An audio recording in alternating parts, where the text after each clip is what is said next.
Nós estamos conversando nesta noite com a advogada Andréa Schneider. Estávamos falando no final do primeiro bloco do movimento Paz que ela lidera. Andréa, o que o Paz já realizou nesse pouco tempo de atuação na área da segurança em Novo Hamburgo? Bastante coisa, a gente vai precisar de vários blocos. Temos mais um bloco inteiro e uma meia dúzia de perguntas. Não tem problema, imagina. A primeira ação do movimento foi resolver o problema do nosso presídio. Então, em conversa com a Brigada Militar e com a Polícia Civil, eles nos passaram que a maioria dos crimes que aconteciam na cidade eram oriundos de detentos do regime semiaberto, ou com alguma participação desses detentos. Nós tínhamos aproximadamente 4 a 5 fugas diárias do presídio, onde eles saíam pelo muro, cometiam crimes, uns voltavam, outros não retornavam para dentro do presídio. Nós tínhamos problema de arremesso de objetos para dentro do presídio também, armas, celulares, facas, drogas. Então, nós focamos inicialmente para resolver esse problema e buscamos, então, algumas alternativas para que a gente pudesse, então, incrementar um sistema de fiscalização no entorno do presídio. Então, encontramos essa solução na Câmara de Vereadores, onde os 14 vereadores autorizaram, então, a abrir mão de R$80 mil, que seria do orçamento da Câmara de Vereadores, e indicaram para que o Executivo, então, utilizasse essa verba para a instalação do sistema de vídeo monitoramento. O prefeito, então, acolheu esse indicativo da Câmara de Vereadores e fez as contratações, as compras necessárias para que o vídeo monitoramento pudesse ser instalado. Então, em março de 2015, esse sistema foi instalado, com 8 câmeras fixas e 1 câmera móvel, que, de fato, resolveu o problema das fugas do presídio, e não só das fugas, mas do arremesso de objetos, né? Então, hoje, se a pessoa tenta arremessar alguma coisa, logo ela é identificada, ela é detida, é levada para a delegacia de polícia, e que se evita, então, que esses objetos cheguem, né, dentro do presídio. Telefones, drogas, drogas, armas. E também um avanço que o vídeo monitoramento trouxe é que antes a fiscalização era realizada apenas pela SUSEP. Hoje, esse sistema ele tem um espelhamento que é acompanhado pela Brigada Militar e pela Guarda Municipal.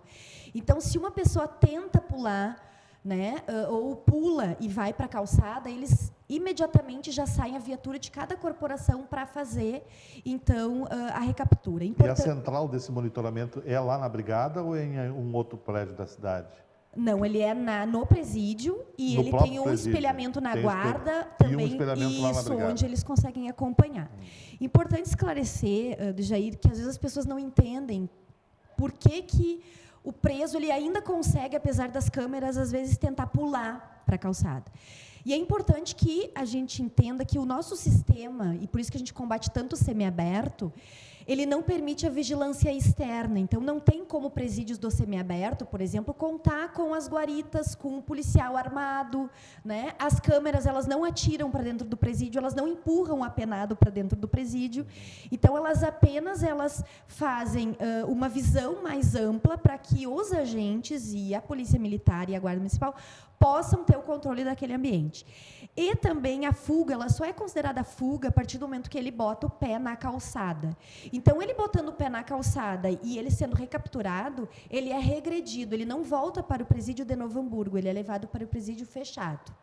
Né? Então, ele perde o direito ao semiaberto e vai para o regime fechado. O nosso presídio é só semiaberto? Semiaberto e aberto. E aberto. É aberto. Que hoje, em todos os estabelecimentos prisionais semiaberto e aberto, o apenado cumpre a pena da mesma forma. Né? Sai durante o dia e volta de noite para dormir. Então, além do sistema de vídeo monitoramento, nós conseguimos fazer uma força-tarefa na área da fiscalização dos apenados. Por quê? Porque nós resolvemos com o vídeo monitoramento aqueles que saíam pelo muro. Mas tinha ainda o problema daqueles que saem pela porta, né, que também cometiam crimes durante o horário que deveriam estar trabalhando. No início, a SUSEP não tinha condições, dizia que não tinha condições porque não tinha efetivo, e que isso era responsabilidade do Judiciário. O Judiciário dizia que era responsabilidade do Executivo, e assim a gente ficou numa discussão de quem era, de fato, a responsabilidade pela fiscalização. Quando, na verdade, a responsabilidade é do Estado e seus órgãos. Né? Isso. O que o movimento fez? Reuniu todo mundo numa mesa redonda, Polícia Civil, Brigada Militar, SUSEP, Ministério Público, né, Guarda Municipal, OAB, Conselho da Comunidade. Bom, enfim, botamos todo mundo e dissemos assim, olha, nós temos um problema. Nós sabemos que existe essa discussão de quem é a responsabilidade. Ou seja, o PAS é uma pedra no sapato desse povo todo aí, né? Ou não, né? Ou é o facilitador para resolver os problemas. E, então, colocamos todos eles e falamos assim, nós temos um problema na cidade de Novo Hamburgo que aflige toda a comunidade, né? E que nós precisamos resolver. Se nós não chegarmos a um consenso, o que vai continuar? A delegacia vai continuar recebendo presos que deveriam estar presos para registrar a ocorrência, a brigada vai continuar tendo retrabalho de prender os mesmos, a SUSEP vai continuar correndo atrás daqueles que não voltaram para dentro do presídio, e nós vamos continuar tendo um problema de violência com estes apenados. Resolvemos, então, fazer a fiscalização a partir daquele momento em conjunto. Então, hoje saem, ao mesmo tempo, viaturas de todos esses órgãos que eu te coloquei, para fiscalizar esses detentos que deveriam estar trabalhando. Com o Ministério Público, com o Poder Judiciário, nós também fizemos uma articulação. Por quê? Porque aqueles presos que não eram localizados no local de trabalho eram devolvidos para o presídio, ficavam 10 dias e depois voltavam às ruas. Então, nós conversamos com o Ministério Público e o Poder Judiciário para que eles, então, cumprissem aquilo que estava escrito na legislação, de considerar a ausência no trabalho uma falta grave, em sendo falta grave, regride de regime e vai para o regime anterior, que no caso era fechado. Então, isso começou a acontecer. Eles começaram a ir para o regime fechado e os empregadores que abonavam falsamente a presença daqueles detentos começaram a ser processados criminalmente. Então, isso começou a gerar uma moralidade do sistema e hoje nós temos muito poucos, inclusive na última fiscalização nós fizemos 113 cartas de emprego, apenas um detento de Novo Hamburgo não estava no local de trabalho. O que antes era 20% estava trabalhando. O resto fora. O resto fora. O PAS busca legalizar o fim do regime semiaberto no país, né? E foi levar a Brasília esta reivindicação. Como anda esse trâmite lá em Brasília? É o projeto que foi para a pauta o mais rápido da história do país. Do Parlamento brasileiro. Do Parlamento, é. Por que eu te digo isso? Porque nós temos projetos na Câmara dos Deputados que estão há 20, 30 anos, né? E o movimento, ele levou essa ideia que surgiu, né, da dificuldade no enfrentamento do sistema, e essa ideia foi construída com a ajuda dos agentes penitenciários, de promotores, de advogados, de juízes, de desembargadores, de policiais militares. Então, foi uma gama de profissionais que atuam na área da segurança, que escreveram, então, um texto, uma proposta, né, que modifica não só o cumprimento da pena, mas o sistema penitenciário brasileiro. Então, esse projeto ele não traz só o fim do semiaberto, mas ele aumenta o tempo no regime fechado, porque hoje eles ficam 1/6 no fechado e já vão para o semiaberto, que foge. Na visão deles já é aberto, já é rua, né? Ele traz de volta o exame criminológico, que também foi retirado do nosso sistema, então ele volta para que as pessoas possam passar por uma avaliação para ver se tem condições de voltar à rua ou não. Ele cria a obrigatoriedade de ter trabalho interno nas penitenciárias fechadas, que hoje também não existe, né? E ele também traz algumas modificações para o livramento condicional. Então, essa proposta foi apresentada para a bancada gaúcha. Por que para a bancada gaúcha? Porque o movimento ele não tem nenhum vínculo partidário. Nós não temos nenhuma vinculação com um deputado ou um partido político. Então, nós fomos e levamos para a bancada, que é composta por 31 deputados. E por 3 senadores. Então, eles abraçaram o projeto, eles escreveram o projeto com os trâmites e normas do regimento da Câmara dos Deputados, e esse projeto foi protocolado no dia 1º de outubro de 2015. E, em abril de 2016, ele foi inserido na pauta, e está na pauta da Câmara dos Deputados para ser votado.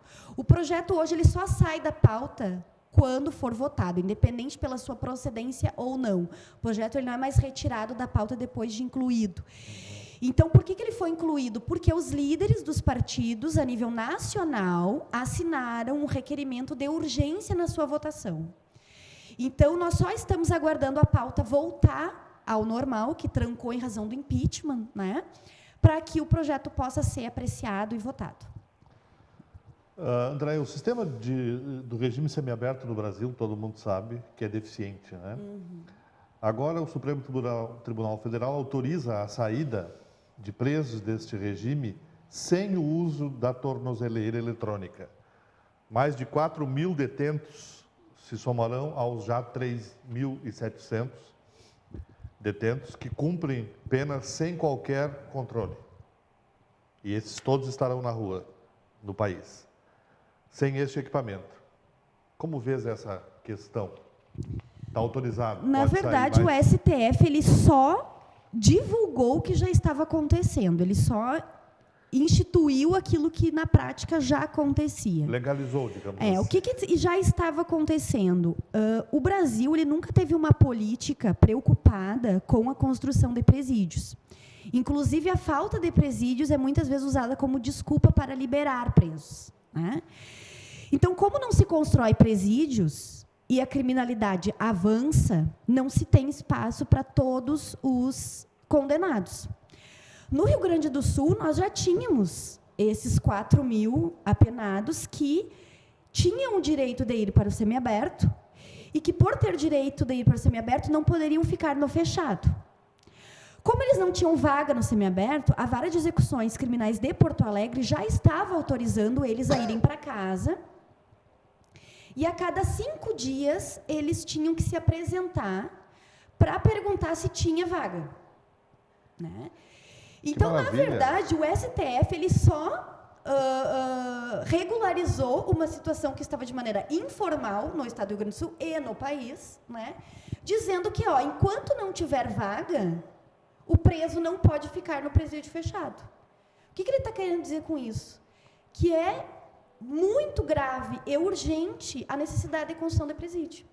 E isso é mais uma articulação do Movimento Paz que nós estamos trazendo para a região do Vale dos Sinos, em parceria com a Associação dos Municípios do Vale dos Sinos, que é composta por 12 prefeituras, um presídio regional fechado para 400 presos aqui na nossa região. Não é em Novo Hamburgo, porque nós já temos o presídio semiaberto, não é em São Leopoldo, porque também tem o presídio semiaberto, mas vai ser trazido um presídio justamente para que os nossos presos da região do Vale dos Sinos não se tornem ainda mais perigosos junto com presos do presídio central, charqueadas e assim por diante. E as comunidades onde se